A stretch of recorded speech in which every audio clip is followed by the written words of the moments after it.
So I'm heading in to Pond in the River to do this thing that I did last year.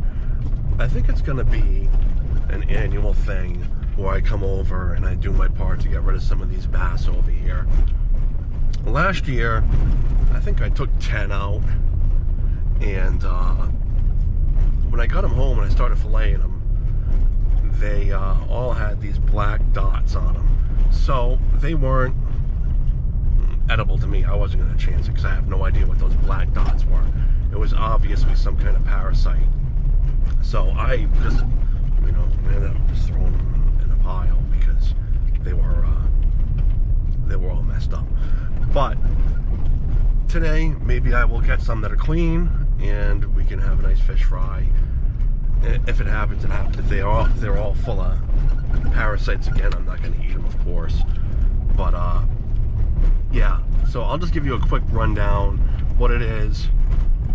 The smallmouth bass here are invasive, and they affect the brook trout population, which are native to this area. And you kind of got to remove them so they don't eat all the fry. And yeah, I'm going to take some today. I usually catch and release on smallmouth, but they're not native here, so that's what it is. If you want to get a more full in-depth explanation of this whole watershed and what's going on, check out my video from last year. It was the first time I did it. And I'll link it in the description. I'll try to figure out how to do that.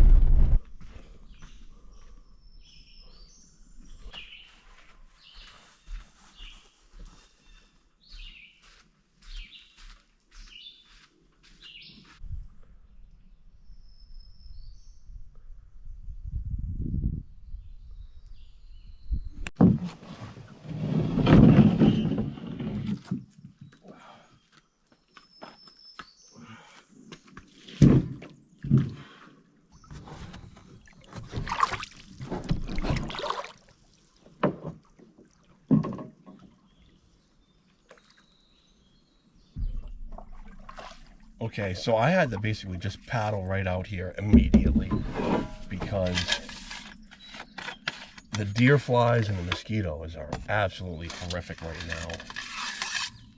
And I find that once you get out onto the water, the mosquitoes and the deer flies, well, insects in general, don't really follow you.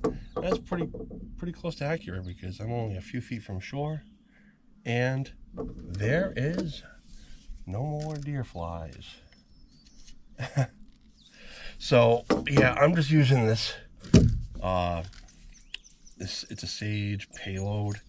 It's a 6 weight, fairly decent rod for bass. It's got some backbone to be able to hold a bigger fish, but I don't really think I'm going to find too many big ones out here, because I generally don't find too many big smallmouth here at the rapid, although I did see a few of them that were pretty good size when I went snorkeling out here a few years ago in the summer. But I can cast some nice big poppers. I think I'm going to start with some poppers to see if I can get my hands on from on top. Alright, I'm going to keep setting up, and I'm probably going to start with a Sneaky Pete.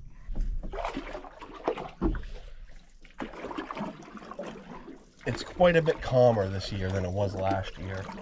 Last year was really, really windy. Today was supposed to be a washout, and I was thinking about coming here tomorrow, but it was scattered thunderstorms, and when I go fishing tomorrow, I want to be in a place where I can be safe and get off the water whenever I need to. So I'm probably going to go fish the upper Andro tomorrow.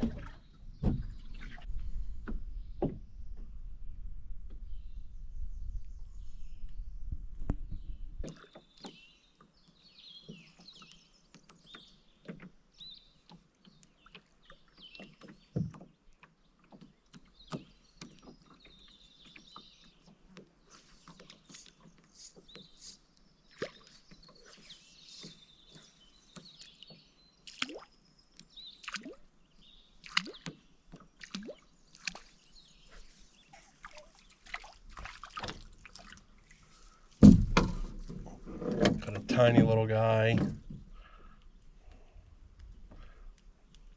All right. Gotta give him the beating.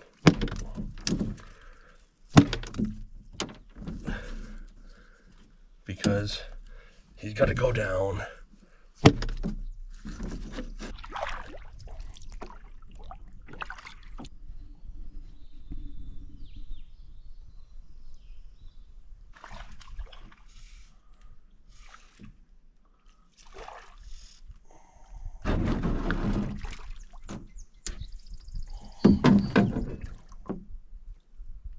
Got another tiny little guy. All right, I'm gonna have to put the kibosh down on this guy.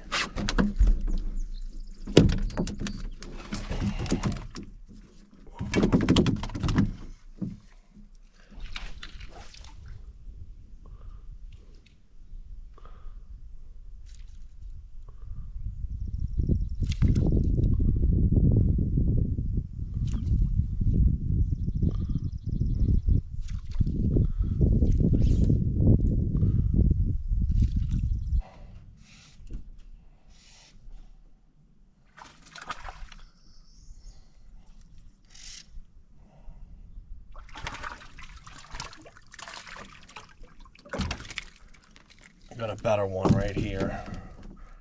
Okay.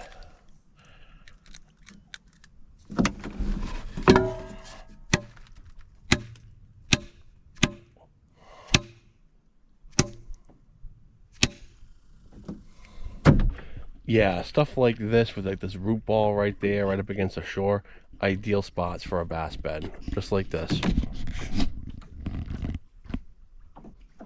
I got a good one this time. He's giving me a Nantucket sleigh ride.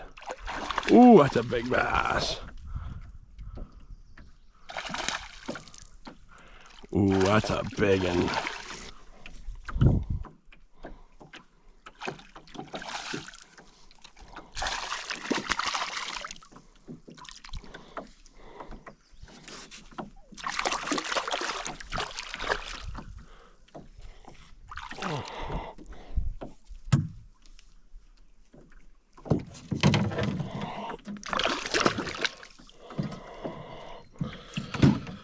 Ooh, that's a pretty one. I hate to put you down. After I got that last one, it was time for me to pack up and get out of there. So I took 4 home, but none of them were edible because they all had those black spots in them again in the flesh. If you know what that is, let me know. Thanks for watching, and please like and subscribe.